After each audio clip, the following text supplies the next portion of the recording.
세계 투자가 본격화됩니다. 삼성은 앞으로 5년 동안 반도체 등에 450조 원을 투자해 8만 명을 채용하는 계획을 내놨고 현대차와 롯데, 한화도 대규모 투자를 확정했습니다. 법무부가 공직자의 인사검증을 담당할 인사정보관리단을 신설합니다. 청와대 민정수석실이 해왔던 역할을 법무부로 이관하는 것인데 야당은 한동훈 장관이 진짜 소통령이 됐다고 반발했습니다. 민주당이 지방선거를 앞두고 또 사과했습니다. 팬덤 정치와의 결별도 선언했지만 이재명 후보는 지지자에게 고마움을 전했습니다. 국민의힘은 4년 무한 책임론을 강조했습니다. 잉글랜드 프리미어리그 득점왕 손흥민이 황금 신발을 들고 귀국했습니다. 손흥민의 겸손의 리더십 조명했습니다. 원숭이 두창이 반려동물로 옮겨가 풍토병이 될 수 있다는 우려가 나왔습니다. 경찰이 가상화폐 테라와 루나를 발행한 테라폼랩스 내부 횡령 혐의를 포착하고 수사에 착수했습니다. 당정은 가상자산 거래소 철저 감독을 예고했습니다. 강릉과 대구가 33도를 넘는 등 전국이 한여름 날씨를 보였습니다. 때이른 더위는 내일까지 이어질 텐데 올여름은 평년보다 덥겠습니다.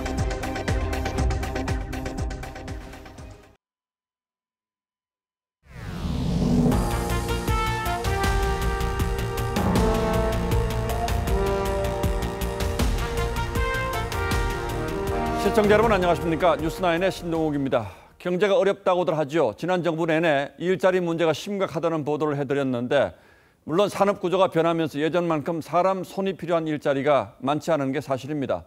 하지만 미래를 불안하게 느끼는 기업들이 투자를 꺼리는 것이 좀 더 근본적인 이유일 겁니다.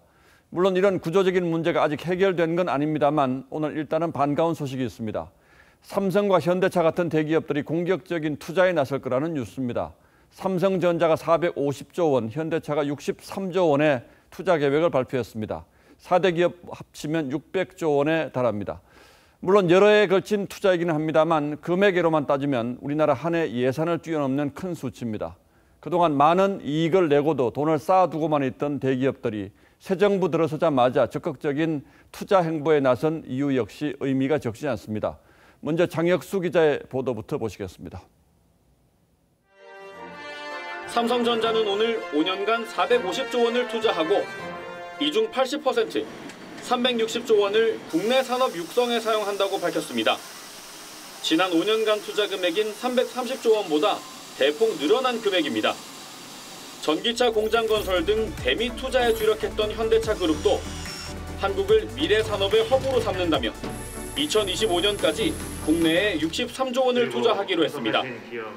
미래 모빌리티 산업으로의 전환기를 맞은 자동차 산업 생태계를 강화하고 청년 및 사회적 일자리 창출에도 기여하고자 합니다. 오늘 한화, 롯데그룹까지 4대 대기업들이 밝힌 투자 금액을 합하면 약 590조 원. 기업이 자유롭게 활동하는 것을 방해하는 요소들이 있다면 그런 것들을 제거해 나가는 것이 가장 정부가 해야 될 일 아닌가 싶습니다. 첨단 산업 투자가 이어지고 수만 명 규모의 신규 채용 계획까지 나오면서 민간과 정부가 협력해 침체된 경제에 활력을 불어넣을 수 있을 것이란 기대가 나옵니다. 정부 경우가 경제 활동했던 자유 이야기를 많이 하잖아요. 민간 협력이 이제 회복되는 건가? 뭐 그런 기대를 저는 하고 있습니다. SK와 LG 등도 조만간 투자 계획을 발표할 예정이어서 기업들 총 투자 규모는 올해 국가 예산 607조 원을 훌쩍 넘을 것으로 보입니다.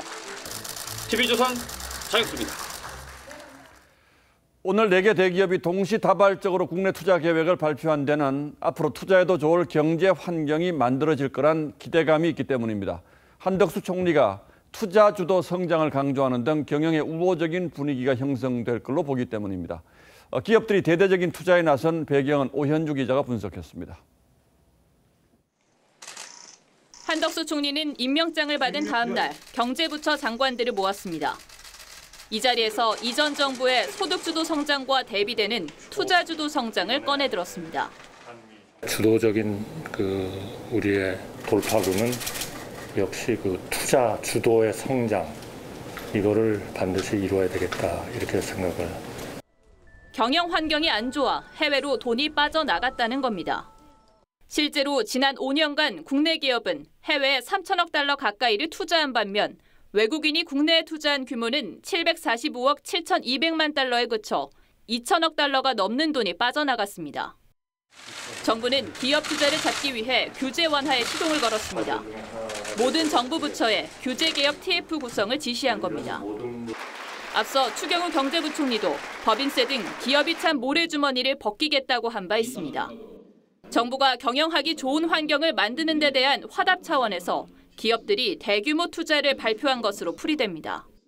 그런 의사결정을 내린 배경 자체가 투자 환경이 조성이 됐다고 얘기를 하는 것 같거든요. 최선성이 어느 정도 있다는 생각을.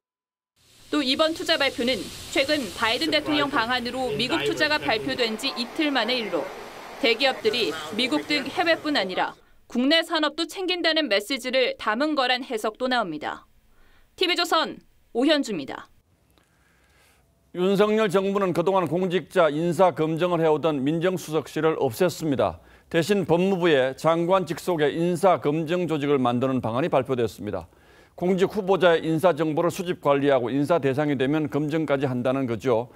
법무부의 민정수석실, 인사수석실의 기능까지 몰아준 셈이어서 논란이 일 것으로 보입니다. 장윤정 기자가 보도합니다. 윤석열 대통령 대선 공약인 청와대 민정수석실 폐지. 검증 업무는 경찰, 법무부 이런 쪽에서 다원화된 채널 속에서 다원화된 평판을 가지고 법무부는 공직자 인사검증을 담당하는 인사정보관리단 신설 시행령 개정안을 입법 예고했습니다. 민정수석실 인사검증 업무를 법무부로 이관하기 위한 조직을 만들고 인력을 증원한다는 내용입니다. 인사정보관리단은 한동훈 법무부 장관 직속으로 운영됩니다. 인사혁신처장에게 위탁받은 공직 후보자 등에 관한 인사정보를 수집 관리하게 됩니다. 인사정보관리단장 아래 인사정보 1, 2 담당관을 두고 실무 담당 검사 3명과 경찰 2명 등 모두 20명이 배치됩니다. 단장은 검사가 아닌 감사원 또는 인사혁신처 출신 고위급 공무원으로 임명할 예정입니다. 법무부는 국민 의견 수렴과 법령 개정 절차를 거쳐 늦어도 6월 안에는 인사정보관리단을 공식 출범시킬 계획입니다. TV조선 장윤정입니다. 야당의 반발이 아니더라도 법무부의 인사 기능까지 가져다 놓은 합리적인 이유를 찾기는 사실 어렵습니다. 굳이 찾자면 대통령이 가장 신이 많은 장관이 있는 부서라는 것 정도가 될 겁니다. 한 개 부처에 지나친 권력이 집중되는 것도 민주주의 사회에서는 불안한 일이죠. 법무부 장관에 민정수석, 인사수석까지 사실상 겸하게 된 한동훈 장관에게 소통령이라는 수식어가 붙는 것도 피하기 어렵게 됐습니다. 보도에 주원진 기자입니다. 법무부 산하에 인사정보관리단이 생기면 한동훈 장관은 법무부 장관이면서 사실상 민정수석 권한까지 갖게 될 전망입니다. 수사지휘권과 인사권, 감찰권으로 검찰을 통제할 수 있을 뿐만 아니라 다른 부처 고위공무원 인사검증 정보까지 손에 쥐게 됩니다. 민정수석실 출신한 변호사는 그동안 민정실은 청와대 기관이라 대통령 의중에 맞춰 인사검증을 하다가 문제가 생겼다면서 정부 부처인 법무부 내부 조직이 법령대로 검증하면 빈틈없는 인사가 될 것이라고 기대했습니다. 하지만 민정수석실과 법무부, 검찰에 분산됐던 막강한 권한이 검사 출신인 한 장관에게 집중되는 데 대한 우려도 큽니다. 한 법조계 관계자는 법무부 장관이 국무총리와 다른 국무위원, 대법관, 헌법재판관 후보까지 인사검증하는 건 심각한 권한 불균형이라고 지적했습니다. 야당은 반대 목소리를 높였습니다. 사실상 총리 이상의 권한을 가지게 되었습니다. 정말 소통령 한동훈이라고 불러도 이상하지 않습니다. 또 국회에서 정부조직법 개정 없이 대통령령만 고쳐 법무부가 인사검증을 하는 것은 위법이라고 반발했습니다. TV조선 주원진입니다. 지방선거가 이제 일주일이 앞으로 다가왔는데 민주당의 여러 형태의 경고등이 켜지고 있습니다. 그러자 박지현 비대위원장이 긴급 기자회견을 열어서 대국민 사과를 했습니다. 딱 한 번만 기회를 달라고 업소했습니다. 그런데 당 내에서는 개인 차원의 의견이라는 엇박자 반응이 나왔고 후보들의 움직임 역시 사과한 당 같지는 않았습니다. 최지원 기자가 취재했습니다. 더불어민주당 박지현 비대위원장이 긴급 기자회견을 열고 고개를 숙였습니다. 정말 면목이 없습니다. 정말 많이 잘못했습니다. 고개 숙인 시간만 10초. 팬덤이 아닌 대중정당을 만들겠다. 강성 지지층의 맹목적 지지에 갇히지 않겠다면서 기회를 달라고 울먹였습니다. 100번이고 1000번이고 더 사과드리겠습니다. 딱 한 번만 더 기회를 주십시오. 민주당이 선거를 앞두고 대국민 사과를 한 건 지난해 4.7 재보궐선거, 올해 3월 대선에 이어 세 번째입니다. 방탄 출마란 비판을 감수하고 이재명 후보까지 나섰지만 당 지지율이 급락하면서 판세가 심상치 않게 흐르자 지도부가 나선 겁니다.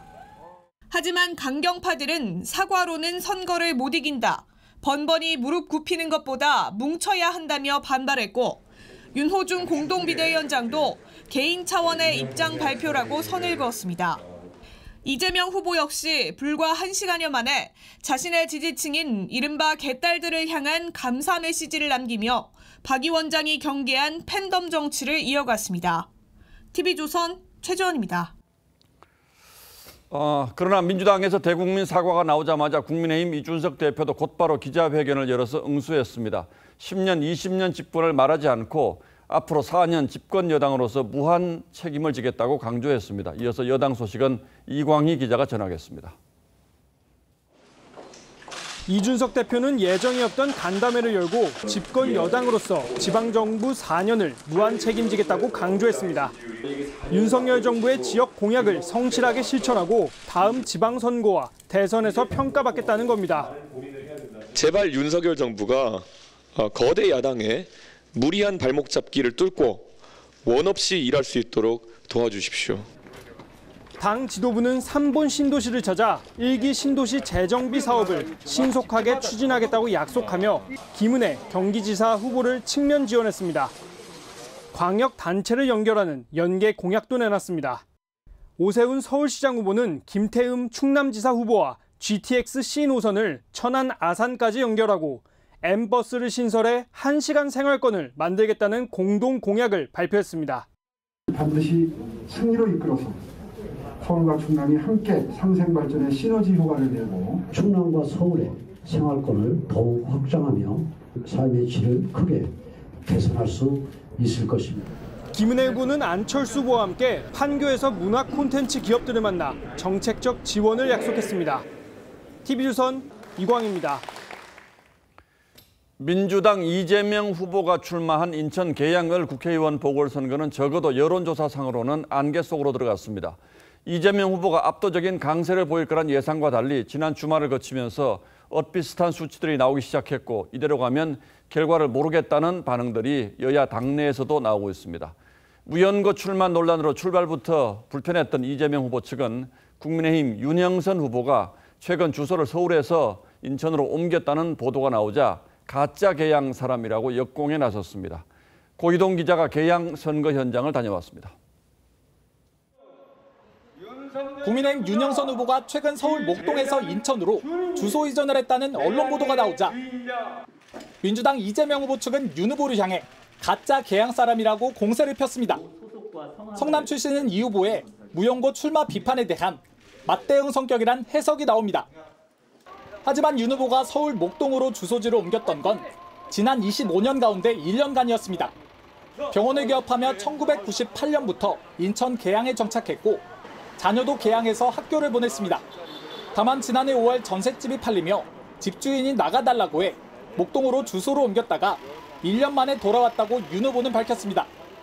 이번 선거는 25년 대 25일의 선거라고 얘기하는데 계양의 자존심 대 방탄조끼 있겠다고 정말 뜬금없이 도망온 자의 선거이고 최근 두 후보가 접전을 벌이는 여론조사가 이어지고 있지만 이 후보는 응답률이 떨어지는 ARS 조사는 실제 민심과 차이가 있다고 주장했습니다. 역전당했다고 생각하지 않습니다. 잘 비교해 보시면 전화 면접 조사와 ARS 조사의 차이다. 하지만 전화 면접 조사에서도 오차 범위 내 초접전이 펼쳐지고 있는 결과가 새롭게 나왔습니다. 인천 계양을 선거 결과에 따라 이재명 후보의 정치적 명운은 물론 정치신인 윤영선 후보의 존재감도 달라질 수밖에 없습니다. 두 후보는 물론 여야 지도부도 남은 선거 기간 동안 이곳에서 총력전을 펼칠 것으로 보입니다. TV조선 고이동입니다. 예, 이런 가운데 이재명, 김동연 후보가 노무현 전 대통령 추도식에 참석했던 문재인 전 대통령과 찍은 사진을 공개했습니다. 문 전 대통령이 이기라 했다는 응원 메시지를 전하면서 친노, 친문 표심 결집에 주력했습니다. 국민의힘은 노 전 대통령의 비극을 부각해서 선거에 이용하는 게 안타깝다고 비판했습니다. 보도에 이태희 기자입니다. 이재명 후보 측이 SNS에 공개한 사진입니다. 노무현 전 대통령 추도식이 끝난 뒤 문재인 전 대통령과 이 후보가 손을 맞잡고 있습니다. 이 후보는 문 전 대통령이 선거를 걱정했고 먼저 사진을 찍자고 요청했다고 했습니다. 혹시 쓸 때가 있을지 모르니까 사진을 찍자고 일부러 먼저 말씀하셔가지고 어쨌든 간접적으로 이렇게 표현을 해주신 것 같습니다. 김동연 후보 역시 사진을 공개하며 반드시 이겨라, 힘내라, 응원한다고 했다는 문 전 대통령의 응원 메시지를 전했습니다. 자연인으로 돌아가겠다던 문 전 대통령이 진보의 성지나 다름없는 봉하마을에서 지지층을 결집시키는 메시지를 냈다는 해석이 나옵니다. 비극적인 서사라는 것은 저 또한 굉장히 안타깝게 생각하는 부분이고, 하지만 그런 것들이 선거의 아젠다로 이렇게 활용되는 것은. 이런 가운데 김정숙 여사가 어제 추도식에서 노래에 맞춰 어깨를 들썩이고 유시민 전 이사장이 기타 춤을 춘 걸 두고 온라인상에선 부적절하다는 비판과 축제여서 괜찮다는 논란이 벌어졌습니다. TV조선 이태희입니다. 예, 다음 뉴스입니다. 아프리카의 풍토병인 원숭이 두창이 급속히 확산하고 있습니다. 이미 18개 나라로 퍼진 것으로 확인됐고 미확인 국가까지 포함하면 훨씬 더 광범위하게 전파됐을 것으로 전문가들은 보고 있습니다. 우리 방역당국도 원숭이 두창의 국내 유입 가능성에 대비해서 입국자 관리 강화에 나섰습니다. 정은혜 기자가 보도합니다. 38도 이상의 고열과 피부 발진 등이 특징인 원숭이 두창. 현재까지 18개국에서 사례가 보고돼 감염이나 의심 환자는 250명이 넘습니다. 이 가운데 3분의 1가량은 영국에서 발생했습니다. 영국 당국은 접촉자들에게 3주 격리 지침을 내렸습니다. I'm aware that it's basically a very rare disease. It's important that we keep an eye on it. 이런 가운데 원숭이 두창의 풍토병 가능성이 제기됐습니다. 유럽 질병관리예방센터는 바이러스가 청설모나 반려동물 등을 숙주로 삼을 가능성을 언급했습니다. 감염된 동물이 다시 바이러스를 퍼뜨려 풍토병으로 이어질 수 있다는 겁니다. 정부는 입국자를 대상으로 발열 검사 등을 강화하기로 했습니다. 그리고 원숭이 두창 발생 지역에서 입국하시는 경우에 발진, 발열 등 증상이 있으시다면 검역관에게 신고해 주시고. 하지만 코로나와 달리 전파력이 높지 않아 과도한 불안감을 가질 필요는 없다고 강조했습니다. TV조선 정은혜입니다. 원숭이 두창은 국내에서는 이미 사라진 천연두 비슷한 거라고 보시면 되겠습니다. 퍼지면 위험하지만 치료약도 있고 백신도 충분하기 때문에 크게 걱정할 필요 없다는 전문가도 많습니다. 얼마나 위험한지 대비는 어떻게 해야 하는지 따져보도록 하겠습니다. 자, 최원희 기자, 이게 새로 생긴 건 아니라면서요? 네, 신종 감염병은 아닙니다. 처음 확인된 건 1958년 덴마크의 한 실험실 원숭이한테서였고요. 사람한테서는 1970년 콩고에서 처음 보고됐습니다. 동물에서 사람, 드물지만 사람 간에도 퍼질 수 있는 전염병입니다. 걸리면 머리 아프고 열나고 근육통 있고 피부에 발진 생기고요. 예. 잠복기는 평균적으로는 6에서 13일, 길게는 3주까지 이어집니다. 그러니까 감기 비슷한데 발진이 생긴다는 게 좀 다른 차이점이군요. 코로나와 비교하면 치명률, 전파력은 어떻습니까? 전파력은 낮습니다. 5월 한 달간 감염 또는 의심 사례 250여 건만 발견됐습니다. 하지만 치명률은 높은 편입니다. 코로나 초창기 치명률과 비슷한 3에서 6%로 알려져 있습니다. 그런데 이게 수십 년 동안 잠잠하다가 왜 갑자기 세계로 번진다는 거죠? 아직 파악 중입니다. 나이지리아에 방문했던 영국인이 최초 확진되긴 했지만 WHO는 보고된 사례들과 풍토병 국가 여행 사이에 명확한 연관성이 없다고 밝혔습니다. 통상적으로는 설치류 등 야생동물을 직접 접촉하는 경우나 사람의 체액 등을 통해 감염될 수 있습니다. 호흡기로도 감염이 될 수는 있지만 직접 같이 사는 사람 정도의 밀접 접촉이 아니면은 코로나처럼 단지 접촉했다는 이유만으로 감염되기는 어려울 정도예요. 이번 감염 사례들을 보면 젊은 남성이 많고 성소수자도 있지만 특정 성 접촉이 원인은 아니라는 게 전문가들의 의견입니다. 코로나는 치료제나 백신이 없는 전혀 새로운 감염병이어서 고생을 우리가 많이 했는데 이건 어떻습니까? 사람 두창용 치료제와 백신이 모두 있고요. 원숭이 두창에도 쓸 수 있습니다. 우리나라는 1979년 이후 두창 백신 접종을 안 하고 있고 생물 테러 등에 대비해서 약 3,500만 명분을 쌓아두고 있는데요. 당장 사용이 필요한 단계는 아니라는 게 정부의 판단입니다. 아주 큰 위험 상황이 아니라면 두창 백신은 사용하지 않는다는 것을 먼저 말씀드립니다. 백신을 맞아야 할 정도로 위험한 상황은 아니다. 이게 정부 판단이군요. 네, 그렇습니다. 전문가들은 연구가 많이 이루어지지 않은 질병인 만큼 일단 감염 경로 파악이 우선이라면서도 코로나와 같은 팬데믹 가능성은 희박하다고 보고 있습니다. 국내 유입 가능성이 있지만 전파력이 낮기 때문에 마스크 착용, 손 씻기 등 일반적인 방역 수칙으로 충분히 예방할 수 있을 걸로 보고 있습니다. 감염된 원숭이를 들여와가지고 애완동물로 키우다가 걸릴 수 있는 거죠. 원숭이 두창이 발생한 국가들이 이 지역에 여행하는 국민들한테 주의를 우리가 코로나 때문에 많이 놀라서 그렇긴 합니다만 어느 나라에 얼마나 퍼졌는지 정확한 정보만 제공하면 크게 걱정할 일은 아니다. 이렇게 봐도 되겠군요. 최원희 기자 잘 들었습니다.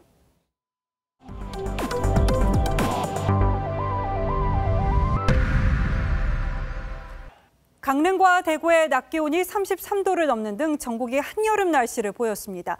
평년보다 최고 5도가량 높은 때이른 무더위인데 올 여름은 이렇게 예년보다 더울 것으로 전망됐습니다. 어떤 이유인지는 서영일 기자가 설명드리겠습니다. 서울시청 앞 광장 분수대가 아이들의 물놀이터가 됐습니다. 신나게 물놀이를 하는 모습이 한여름을 연상케 합니다. 여름이 온 것처럼 너무 덥고 바닥도 너무 뜨거워진 것 같아요. 아스팔트 도로는 햇볕 아래 타들어갑니다. 낮 기온이 30도를 넘어서자 지자체에선 살수차를 동원해 도로 온도를 낮추고 있습니다. 재래시장도 바닥에 물을 뿌리긴 마찬가지. 얼음을 끝도 없이 붓는 생선 가게들은 울상입니다. 생선을 내놨는데 금방 녹아버렸네. 한여름 날씨네. 오늘 완전히 한여름 날씨라고. 아이고 다 녹아버려. 오늘 서울의 낮 최고 기온은 30도, 대구와 강릉 33도, 광주 32도 등 전국 대부분이 30도를 웃돌았습니다. 기상청은 올여름 기온이 평년보다 높을 확률을 50% 정도로 예측했습니다. 만주 지역과 티베트 고원에 쌓였던 눈이 올봄 적어지면서 한반도 대기에 고기압을 발달시켜 무더위를 불러올 수 있다는 겁니다. 이에 따라 올 여름 폭염 기록이 새롭게 쓰여질 가능성도 나옵니다. TV조선 서영일입니다. 일상 회복이 시작되면서 재택근무를 하던 직장인이 속속 사무실로 돌아오고 있죠. 그래서일까요? 사무실이 많은 도심 거리에는 흡연자가 쏟아집니다. 불편은 비흡연자의 몫입니다. 더워도 담배 연기 때문에 마스크를 벗을 수 없습니다. 정준영 기자가 현장을 둘러봤습니다. 직장인이 삼삼오오 모여 담배를 피웁니다. 흡연자재 현수막도 아랑곳 않습니다. 인근 도심 인도에도 흡연자가 모였습니다. 담배 연기를 뚫고 지나가야 하는 행인들은 괴롭습니다.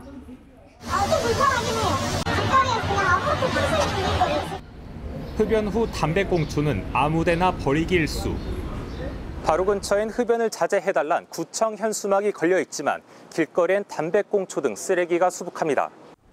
거리두기 해제 이후 직장인들이 사무실로 돌아오면서 거리 흡연도 늘지만 금연구역 지정된 곳 외에는 제대로 단속도 이루어지지 않습니다. 일반 길이에요, 길. 거기서 피는데 어떤 근거로 저희가 막을 수 있을지. 흡연자들은 담배 피울 권리를 주장하고 좀 묵직을 한 사람이 피면 이제 그 근처로 가고. 도심 흡연 시설 추가 설치 등 흡연자와 비흡연자를 모두 배려한 대책이 필요해 보입니다. TV조선 정준영입니다. 가상화폐 루나와 테라 개발사 직원이 거액의 회사 돈을 빼돌리려 한 정황이 포착돼 경찰이 수사에 나섰습니다. 이 수십억 원대의 코인을 거래소에서 현금화하려 한 것으로 알려졌는데요. 지난주 남부지검 금융범죄합수단이 루나 관련 수사에 들어간 데 이어서 경찰까지 나서면서 수사 규모는 커질 것으로 관측됩니다. 윤서아 기자가 보도합니다.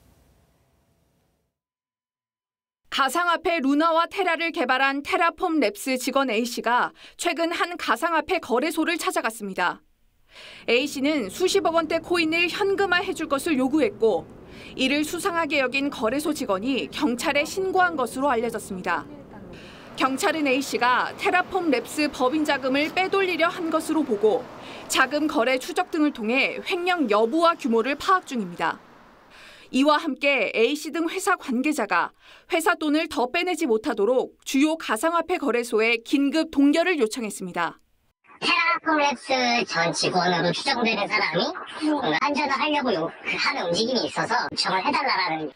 경찰은 A씨가 루나와 테라 등 코인 가치 폭락 가능성을 미리 알고 갖고 있던 가상화폐를 서둘러 현금화했을 가능성도 배제하지 않고 있습니다. 경찰은 횡령 의심 직원 A씨의 행방을 추적하는 한편 해당 가상화폐를 사들인 자금의 출처에 대해서도 조사한다는 방침입니다. TV조선 윤서아입니다. 근로자 1명이 숨지고 9명이 다친 S-오일 울산 공장 폭발 사고 원인이 인재일 가능성이 제기됐습니다. 가스 새는 소리가 들린 뒤에 폭발이 일었다는 회사 내부 보고서와 관련 증언이 나온 건데요. 김동현 기자가 보도합니다. S-오일이 폭발 사고 발생 8시간 만에 작성한 내부 보고용 자료입니다. 부탄가스 탱크 밸브 해체 작업 도중 배관에서 가스 새는 소리가 나면서 작업자들이 대피했고 잠시 뒤 폭발이 일어났다는 내용이 담겨 있습니다. 이는 사고 현장에 있었던 협력업체 관계자 증언과도 일치합니다.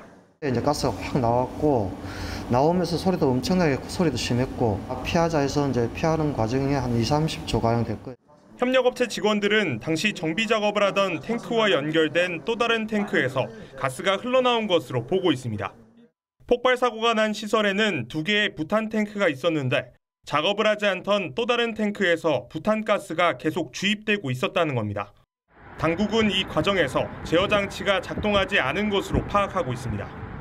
넘치는 쪽 위에 밸브가 2개가 잠겨져 있어야 되는데 어떤 이유로든지 열렸습니다.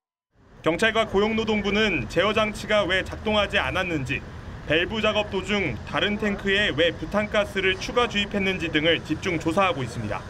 S-오일 측은 사고 원인 조사에 성실히 임하겠다는 원론적인 입장을 밝혔습니다. TV조선 김동현입니다. 생분해 플라스틱 제품 사용하는 분들 늘고 있습니다. 가격은 일반 제품의 배 이상이지만 오로지 환경을 생각한 소비이기도 한데요. 뒤처리 체계가 갖춰지지 않아서 제품의 의미를 퇴색시키고 있습니다. 결국 땅에 묻히지 못하고 일반 쓰레기와 함께 소각되는 실태를 소비자 탐사대 안윤경 기자가 취재했습니다. 석유 추출 플라스틱과 생분해 플라스틱을 땅에 묻어봤습니다. 2달 뒤 일반 플라스틱은 이전과 거의 똑같은 상태지만 생분해 플라스틱은 부식이 진행됐습니다. 일반 플라스틱 제품은 썩어서 분해되는데 400년에서 500년이 걸립니다. 반면 옥수수 전분 등을 원료로 활용한 생분해 플라스틱은 빠르면 3개월, 길어도 5년이면 흙과 같은 상태가 됩니다. 말 그대로 친환경인데 문제는 3배에서 5배 비싼 제품 단가. 카페 업계에 일하시는 분들도 친환경에 되게 관심이 많으시거든요. 사용하시지 않는 사장님들은 아마 가격 부담 때문에 사용이... 정부는 친환경 생분해 플라스틱 개발 이용을 돕는다며 올해까지 3년간 143억 원을 쏟아부었습니다. 접시와 빨대, 썩는 낚싯줄, 마스크 필터 등 관련 제품도 속속 개발됐습니다. 하지만 땅에 묻혀 분해돼야 할 생분해 제품 대부분은 일반 쓰레기와 섞여 소각됩니다. 종량제 봉투에 담겨져 있는 생활 폐기물은 전량 여기서 소각을 하고 있는.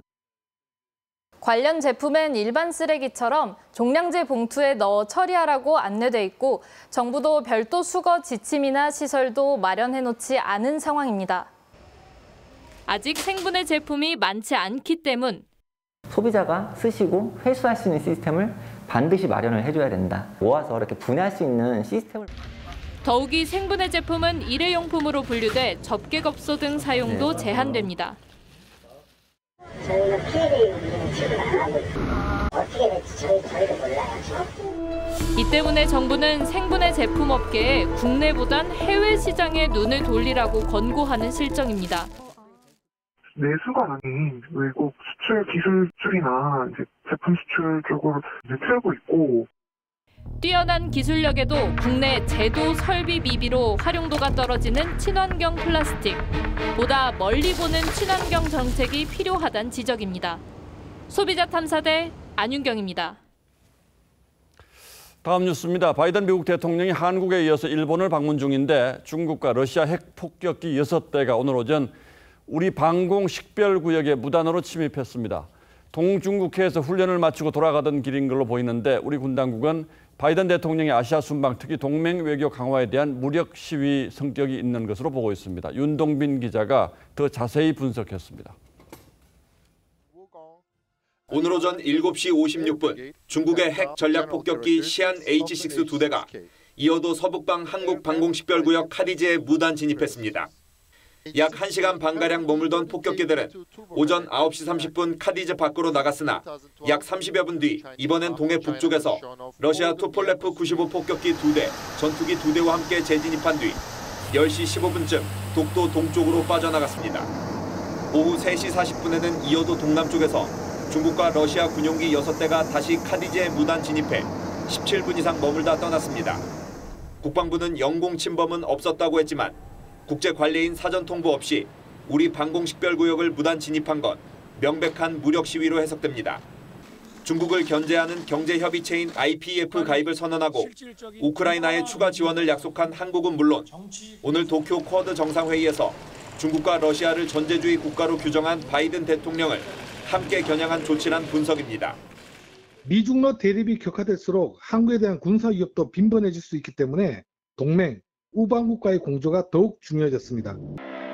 합동참모본부는 중국과 러시아의 군용기가 카디즈에 진입하기 전부터 공군 전투기를 투입해 전술 조치를 취했다고 밝혔습니다. TV조선 윤동빈입니다. 이런 가운데 일본에서 열린 미국, 일본, 호주, 인도 네 나라 협의체 쿼드 정상회의에서는 강력한 대중국 압박 메시지가 나왔습니다. 북한의 완전한 비핵화를 위해서 힘을 모으겠다고도 했습니다. 최우정 기자가 보도합니다. 회담의 초점은 중국이었습니다.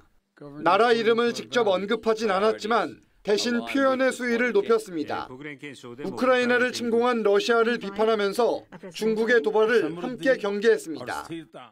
また今回のような力による一方的な現状変更、これはいかなる地域においては許してはならないという認識で一致をしました。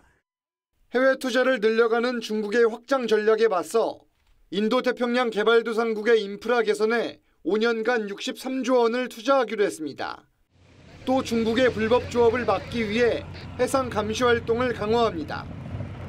어제 경제협력체인 IPEF에 이어 쿼드 회의까지 중국을 경제와 안보 모두에서 압박하는 겁니다. So the Quad has a lot of work ahead of us. It's the fact of the matter is that we have a lot of work to do keeping this region peaceful and stable. 미국의 포위 전략에 중국은 남태평양 외교전으로 맞대응했습니다. 중국은 26일부터 남태평양의 전략적 요충지 솔로몬 제도 등 주변 8개국을 방문한다고 밝혔습니다. 4개국 정상은 북한을 향해서도 완전한 비핵화에 힘을 모으겠다고 밝혔습니다. 다만 북한의 코로나 확산은 인도주의 차원에서 돕겠다고 했습니다. TV조선 최우정입니다. 윤석열 대통령이 대구에서 열린 세계 가스총회 개막식에 참석해 에너지 안보를 강조했습니다. 이명박 정부에서 집중 조명을 받았다가 문재인 정부에서는 적폐로 몰렸던 해외 자원 개발이 다시 탄력을 받게 될 전망입니다. 구민성 기자가 그 이유를 취재했습니다. 이명박 정부의 해외 자원 개발 사업은 박근혜 정부 들어 부실 논란에 휩싸였고 문재인 정부 들어선 아예 적폐로 몰렸습니다. 그 바람에 공기업인 한국광해광업공단은 26개 해외 광산 중 11개를 매각해야 했습니다. 그런데 최근 사정이 급변했습니다. 만성 적자였던 마다가스카르 암바토비 니켈 광산은 배터리 수요 증가로 니켈 값이 뛰면서 올 1분기 수백억 원대의 이익을 봤습니다. 취임 후 첫 민간 국제 행사로 세계 가스 총회에 참석한 윤 대통령이 해외 자원 개발을 강조한 이유입니다. 해외 자원 개발에 관한 산업 생태계를 회복해 나가야 합니다. 전문가들은 자원 가격이 비쌀 때 해외 자원을 사고 쌀 때 내다 파는 어리석은 행태를 끝내야 한다고 지적합니다. 정치적인 입장에 따라서 해외 자원 개발을 권장했다가 또 못하게 했다가 이렇게 해서는 안 된다고 생각을 합니다. 우크라이나 전쟁으로 가격이 폭등하고 물량 확보가 어려워진 천연가스에 대해선 미국, 호주 등으로 수입선을 넓혀야 한다고 했습니다.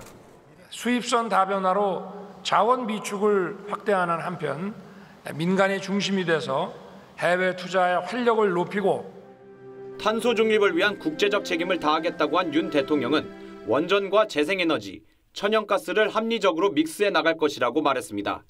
TV조선 구민성입니다. 민주당이 21대 국회 후반기 국회의장 후보로 5선의 김진표 의원을 선출했습니다. 김 의원은 민주당이 검수완박 법안들을 강행 처리할 때 최고령자라는 걸 앞세워 법사위 안건 조정위를 무력화하는 데 앞장섰다는 비판도 받았습니다. 후보로 선출되자마자 내 몸에 민주당 피가 흐른다고 밝혔습니다. 그래서 하반기 원 구성이 쉽지 않을 전망입니다. 김아림 기자가 보도합니다.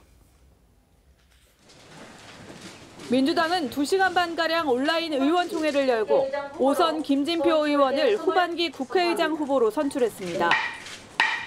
국회의장은 중립성과 공정성을 위해 당적 보유를 금지한 국회법에 따라 무소속이 됩니다. 하지만 김 의원은 출사표에서 윤석열 정부를 강하게 견제하는 일이 민주당의 사명이고 운명이라고 했었고 오늘도 민주당을 위해 활동하겠다는 뜻을 숨기지 않았습니다. 제 몸에는 민주당의 피가 흐릅니다. 당적을 졸업하는 날까지 당인으로서 선당 후사의 자세로 김 의원은 지난 4월엔 느닷없이 법사위에 배치된 뒤 최고령자 조항을 이용해 안건조정위 위원장을 맡았고 야당의 수기 요구를 묵살한 채 검수완박을 강행 처리하는 데 일조했습니다. 노골적으로 편파적인 어떤 국회 운영을 하겠다라는 의사를 보여주신 건데요. 다수 의석을 활용해 전횡을 계속하고 있는데 과연 어디가 바닥일지. 여기에다 민주당이 법사위원장을 주기로 한 합의를 파기하면서 원구성도 순탄치 않을 전망입니다. 이해할 수가 없는 그런 상황입니다. 여야 간의 합의고 또 국민에게 발표했기 때문에 국민과의 약속입니다. 국민의힘은 의장단 선출을 미룬 채 발목 잡기만 하고 있습니다.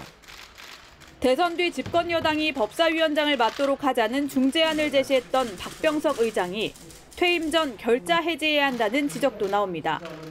TV조선 김하림입니다. 지난 5년 동안 정부는 고용지표가 회복 흐름이라고 발표해왔습니다. 관련 통계를 자세히 짚어보니까 이른바 풀타임으로 일하는 전일제 일자리는 수도권에서만 100만 개 넘게 사라진 것으로 나타났습니다. 이 통계와 현실에 일종의 괴리가 생겼던 것 아닌지 김주영 기자가 따져봤습니다. 한 대학의 어학당에서 외국인들에게 한국어를 가르치는 강사 A씨. 일주일에 15시간 미만으로 일하며 시간당 급여를 받습니다. 이마저도 10주마다 계약을 갱신해야 하는 처지입니다. 통계상으론 취업자로 분류됩니다. 100에서 130만 원 정도를 한 달에 얻기 때문에 그걸로는 생활이 충분하지 않은 건. 실제 문재인 정부 5년 동안 정부가 발표한 표면적인 취업자 수는 54만 8천 명 증가했지만 주 40시간 일한 사람을 취업자 1명으로 보는 계산 방식으로는 오히려 207만 3천 명이 줄어든 것으로 나타났습니다. 취업자 수가 늘어났다지만 이른바 풀타임으로 일하는 전일제 취업자는 감소한 겁니다. 일주일에 1시간만 일해도 취업자로 보는 고용 통계가 현실을 왜곡한다는 지적이 나오는 배경입니다. 특히 상대적으로 청년층이 많은 서울과 경기 등 수도권에서 감소폭이 컸습니다. 수도권에서만 전체 감소폭의 절반가량인 101만 3천 개의 일자리가 사라진 겁니다. 지난 5년간 정부가 세금으로 단시간 일자리 늘리기에 급급해 고용의 질이 악화됐다는 비판이 나옵니다. 주로 노인 재정 지원 일자리라 그래가지고 단기 알바 일자리만 양산했기 때문에 고용의 질은 상당히 저하됐다고. 지난달 근로시간이 주 15시간에 못 미치는 초단기 근로자는 150만 명을 넘어 역대 최대치를 기록했습니다. TV조선 김주영입니다. 우크라이나를 침공한 러시아에서 서방 브랜드들이 속속 사업을 포기하고 있죠. 맥도날드에 이어서 스타벅스도 발을 뺍니다. 이들 브랜드가 빠진 자리에는 어떤 업체가 들어서게 될까요? 유혜림 기자입니다. 맥도날드의 상징 노란색 간판이 바닥에 내려집니다. 러시아에 진출한 지 32년 만에 철수하면서 850개 영업점은 로고를 떼어냈습니다. Просто Макдональдс — это целая эпоха. Это 90-е, первые дни рождения в Макдональдсе и прочее. Целая история. 영업점을 모두 인수한 러시아 사업가는 맥이라는 이름으로 영업합니다. 메뉴도 비슷하게 할 계획입니다. 서방 브랜드들이 떠난 자리엔 유사 브랜드가 넘쳐납니다. 아치형 로고를 중간에 넣은 돈맥과 옆으로 눕힌 엉클바냐라는 햄버거 가게도 생겼습니다. 그렇다고 본래의 맛과 분위기를 대체하지 못합니다. Оформление Макдональдса, висели картины, кожаные диваны, еще были большие часы. И игрушки раньше были лучше, еда вкуснее. Ну и вообще более-менее такое раньше получше, чем сейчас. 콜라나 사이다를 본따 이름과 병 모양이 비슷한 탄산음료들이 진열대를 채웁니다. 스타벅스도 15년 만에 러시아 내 130개 점포를 완전히 정리합니다. 전쟁 이후 잠정 폐쇄했는데 아예 돌아오지 않을 거라고 못 박은 셈입니다. 이 밖에 엑손모빌과 넷플릭스 등도 시장 철수를 최종 결정했습니다. TV조선 유혜림입니다. 김환기 화백의 근현대 작품과 조선시대 백자는 어떤 공통점이 있을까요? 국립중앙박물관에서 열리고 있는 이건희 회장 컬렉션에서는 이렇게 시대와 장소를 뛰어넘어서 작품들이 가진 공통점을 찾아보는 재미가 있습니다. 이루라 기자가 설명해 드립니다. 보름달 형상을 한 조명 아래 18세기 조선 백자가 놓여 있고 그 옆엔 근현대 추상의 거장 김환기 화백의 달 항아리 작품이 걸려 있습니다. 현대 작가와 그 작품에 영감을 준 옛 유물의 만남입니다. 국립중앙박물관에서 다시 문을 연 이건희 소장품 1주년 특별전. 곳곳에서 모인 기증품만 총 355점으로 시대와 장소를 망라한 명품들이 짝을 이뤄 전시됐습니다. 가운데 보살을 중심으로 양쪽에 부처가 놓인 점이 특징인 6세기 불상 옆에는 최종태 작가의 1992년작 생각하는 여인이 위치해 있습니다. 두 조각 모두 사유하는 인간의 모습을 담았습니다. 짙고 옅은 색채를 여러 번 덧칠해 독특한 질감을 나타낸 현대 작품인 홍매와 도자기 표면에 흙을 바른 분청사기가 묘하게 비슷하고 현대식 벽 책장을 가득 메운 유물들은 조선 후기 책가도를 연상시킵니다. 시대를 뛰어넘어서도 지금의 현대 작품과 삼국시대의 작품이 저는 충분히 이야기를 만들어낼 수 있다고 생각을 하거든요. 시간과 문화를 초월해 서로의 예술 세계로 통하는 작품들이 색다른 감상 묘미를 안겨줍니다. TV조선 이루라입니다.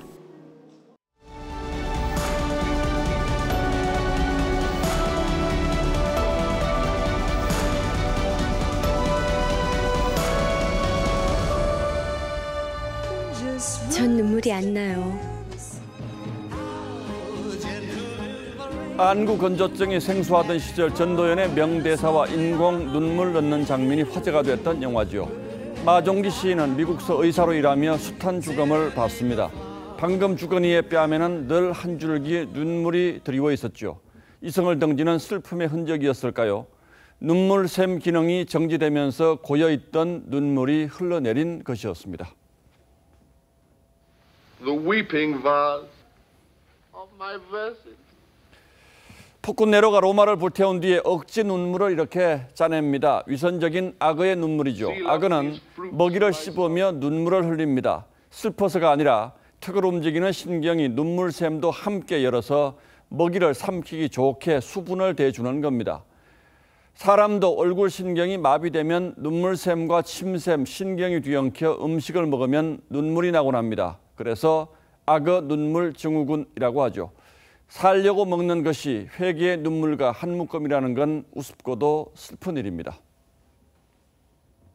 정말 많이 잘못했습니다. 100번이고 1000번이고 더 사과드리겠습니다. 박지현 민주당 공동비대위원장이 허리 숙여 사과했습니다. 이번 지방선거에서 기회를 주신다면 민주당을 바꾸겠다고 약속했습니다. 그런데 이미 어디선가 많이 본 듯한 장면이고 선거를 앞두고 여야 가릴 것 없이 수없이 연출해온 모습들입니다. 민주당은 작년 서울, 부산 보궐선거를 앞두고도 잘못했다며 고개를 숙였습니다. 그야말로 밑도 끝도 없는 사과였죠. 어디 그뿐이었을까요? 대선을 앞두고도 사과와 약속을 무더기로 쏟아냈습니다. 구체적으로 뭘 잘못했는지가 분명해야 진정한 사과라고 할 수 있습니다. 하지만 이 두 장면 모두 선거 판세가 불리하게 돌아가던 때에 나왔습니다. 그런데 선거 끝나고 어떻게 됐습니까? 반성은커녕 다시 입법 폭주를 시작했습니다. 대선 직전에 내건 정치개혁안들도 감감무소식입니다. 윤미향 의원 제명도 공수표였습니다. 총선 출마 않겠다던 대표는 서울시장에 나섰습니다. 온갖 꼼수와 편법을 동원해 군사작전 치르듯 검수완박 법안도 밀어붙였습니다. 그래놓고는 지방선거가 불리해지자 또다시 머리를 조아렸습니다. 약속을 지키는 민주당이 되겠다고 했습니다. 그런데 민주당을 이끄는 또 한 사람, 비대위원장은 자신이 했던 합의와 약속을 깨뜨리고 나섰습니다. 법사위원장 자리를 국민의힘에 넘겨주겠다던 그 약속 말입니다. 대체 뭐가 뭔지 모르겠고 그 약속과 저 약속이 어떻게 다른 것인지 역시 뒤죽박죽입니다. 그러니 발등에 불, 지방선거를 앞둔 반성과 사과와 약속을 누가 곧이곧대로 믿겠습니까? 정치가 아무리 비열한 게임이라고 해도 최소한의 윤리와 도덕까지 면제될 수는 없는 일입니다. 내 이름이 왜 오대수냐면은 오늘만 대충 수습하면서 살자 이래서 오대수거든. 5월 24일 앵커의 시선은 인공 눈물은 빨리 마른다 였습니다.